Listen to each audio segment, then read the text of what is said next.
and all, I'm Alexis, aka The Soft Reader, and I'm here today to do another Top 5 Wednesday video.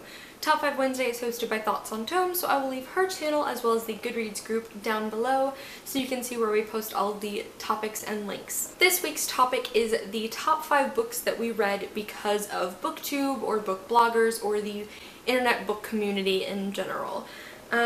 So I feel like there were so many books that I could have chosen for this, so I chose books that for whatever reason on my own I had said I didn't want to read them. I was like, no, I don't want to read that. And then Booktube, probably Booktube specifically, talked me into actually reading them, and it ended up being a great time because I loved most every book on this list. So yeah, so I'll go ahead and get into it. The first one I'm going to mention is actually a series that Booktube urged me to continue on with. I had read the first book years and years ago and had always had like a feeling of wanting to read them, but I was like, no, I'm too old now, I can't go back and reread them. And then pretty much seeing them all over Booktube, I was like, you know what, to hell with that, I'm gonna go back and read them. And that is the Percy Jackson and the Olympians series. Like I said, I had read The Lightning Thief years ago before the movie had come out, and it was only this year that I continued on reading this series, and I finished it this year and I fell in love with it. And like I said, like when I was in high school, I think I had talked myself out of reading the rest of the series because I was like, oh, it's middle grade and I'm not really gonna enjoy them because I'm too old for them now, which is so stupid. Don't listen to that argument, it's not true. And yeah, so I decided to continue on with this because it's super hyped on Booktube and on the booknet. So yes, love the series. The next one I'm going to mention is Every Heart a Doorway by Seanan McGuire. And I actually had never heard of this book until I had seen Reagan over at Peruse Project talk about it. And she actually did not enjoy this book. This was one of her least favorite books of last year, I think. And because of that, I was like, you know, I just don't think I'm gonna like it. I don't think it's a book for me. And then I actually ended up picking up the audiobook after hearing Monica over at She Might Be Monica talk about it, and she loved this book. And hearing Monica say really positive things about it, I was like, you know, I'll give it a shot. And I picked up the audiobook for it and absolutely loved it. I fell in love with it. This is definitely one of my favorite books of this year. And I'm so glad that I listened to, you know, a second opinion rather than just Reagan's. Not that I think Reagan has bad opinions, we're all different readers, but I'm so glad I had seen another booktuber be like, hey, I really love this book and I think you should check it out, because it made me interested enough to give it a second chance, and I loved it. The next one I'm going to mention is Homegoing by Ya Jossi. I read this book last year and I had seen it all over the place, like in the bookstore. And I had seen it, you know, it was like on the bestsellers list and everything, and I don't know what I thought this book was about. I thought this book was not about what it actually was about. Like, I don't know, I thought it was maybe like a non-fiction book or something, which is a genre I don't go for. But I think Diversathon had picked this for one of their group books one round. And so again, I had heard She Might Be Monica talk about this book, and I also think Jane at It's Jane Lindsay was also talking about this book around the same time, and hearing that it was a historical fiction book about these two sisters in Ghana and the multi-generational story about their separate families over the course of like 300 years.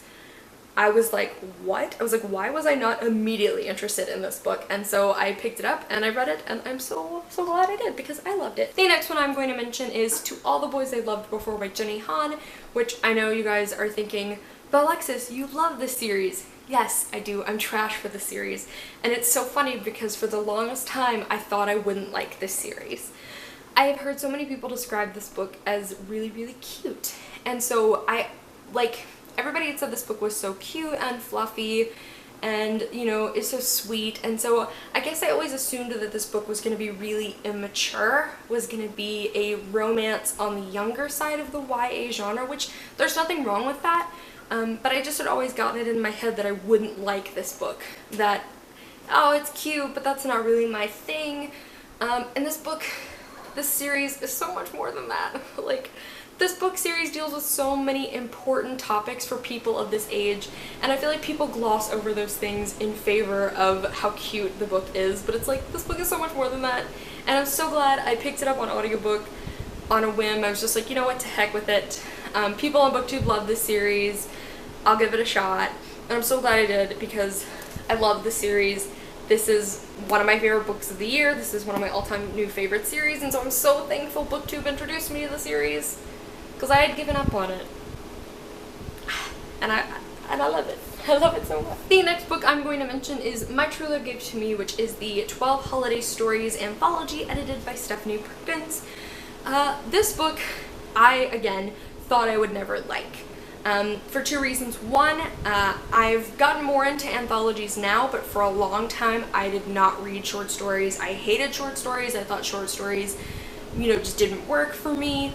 And also, I'd never read a book about Christmas before, and honestly, I thought the Christmas part of it was going to be really cheesy.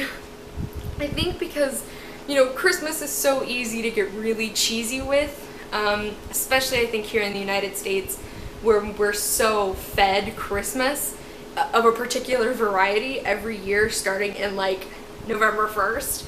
So I kind of was always just imagining that this was going to be really cheesy and it was an anthology and I wasn't going to like it. And while I didn't love every story in this list, I definitely think some of the stories in this collection are so good, especially Stephanie Perkins' story. Hers is my favorite in this collection. But like, I just was so surprised.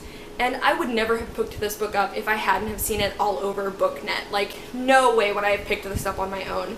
But I saw so many people getting super excited about the second Stephanie Perkins anthology that had come out after this one. And seeing people get hyped for that one made me get hyped for this one.